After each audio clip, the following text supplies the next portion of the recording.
Kitchen smoke clung to Gladys's hair, the tang of soap and coal baked into her clothes. She was a maid, elbows chalked with dust from polishing, fingers hardened from dishwater. At night, she read the Bible by a thin lamp and felt a pull toward China so strong it ached in her chest. People laughed when she said it out loud. When she applied to a missionary training school, they turned her away. "You're not fit for service," she was told. It stung like a hard slap, small in frame and unpolished in speech. She had a stubborn flame inside her. If no one would send her, she would go by herself. She saved every spare penny, skipping comforts, stuffing coins into a tin under her mattress until she could buy a one-way ticket. She chose the dangerous land route, the Trans-Siberian, because it was cheaper. Imagine the thud and rattle of that train, the iron smell of smoke, the thin air in Siberia where soldiers boarded and shouted. Her hands trembled, the little suitcase felt heavier than a trunk. In a station, a guard shouted and shoved her. She swallowed fear and whispered prayers, small but fierce. When she finally staggered into China, exhausted and almost out of hope, she found Yang Cheng and an older missionary who ran a roadside inn. The inn smelled of boiled rice, steaming tea, and wet animals. Over the next several months, Gladys, small and quick, learned the language, braided her hair in local style, and earned access to a world most foreigners never touched. People began calling her Ai Weidae, the virtuous one. Children climbed on her knees because she looked approachable, not towering like a foreign official. Then came a turning point no one expected. Local authorities wanted to stamp out foot binding, a custom that left girls' feet tiny and twisted.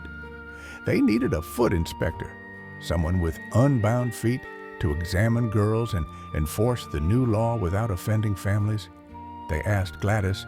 She could have said no. She could have retreated to safety. Instead, she said yes. The first visits were tense. Gladys walked into village rooms with straw walls that smelled of smoke and herbs. Mothers clutched their babies, eyes narrowed. The bound feet she saw were tiny, tightly wrapped. Unwrapping them revealed malformed feet, sometimes smelling faintly of liniment.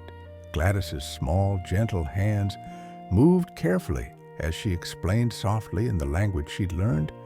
These were God-given feet, meant for walking. Her stature mattered. She could kneel, touch a child's hair, look into a mother's face without intimidation. Mothers sometimes cried, relief mixed with fear, as bindings came loose and children flexed their toes for the first time. Word of the little foreign inspector spread. Trust opened doors for the gospel. Then war crashed down. Japanese soldiers advanced, the valley filled with the acrid smell of burning fields. By this time, Gladys had dozens of orphaned children under her care. When the town became too dangerous, she knew she had to leave the area. Gladys gathered the kids and set off. The journey was brutal. Days of narrow trails, wind tearing at faces, rocks slicing shoes, cold gnawing at bones. Gladys sang quiet hymns. Children's breathing slowed. She rationed boiled rice, hot and simple, tasting like salvation. When she finally reached the safety of another town, her body gave out. Fever took her. Her limbs went heavy as lead, but every child was alive. After the escape, Gladys recovered and continued caring for orphans, teaching, and serving. In 1936, she became a Chinese citizen, a radical choice that deepened her bond with the people. She never sought fame. Her life was a quiet offering. Years later, with the Communist Revolution, she was forced out of mainland China. Leaving broke her heart, but her work lived on in those she had touched. Gladys Aylward's life ended far from the English kitchen where her story began, but not alone. She left behind hundreds of lives changed, children who became parents, communities reshaped, and a story that asks us, who will I be for the world? She was small. She had calloused hands, a frame that could be overlooked. But her faith walked across trains, mountains, and war.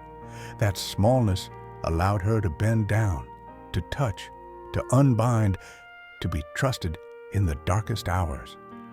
If there's one lesson from Gladys's life, your size, schooling, or background doesn't disqualify you.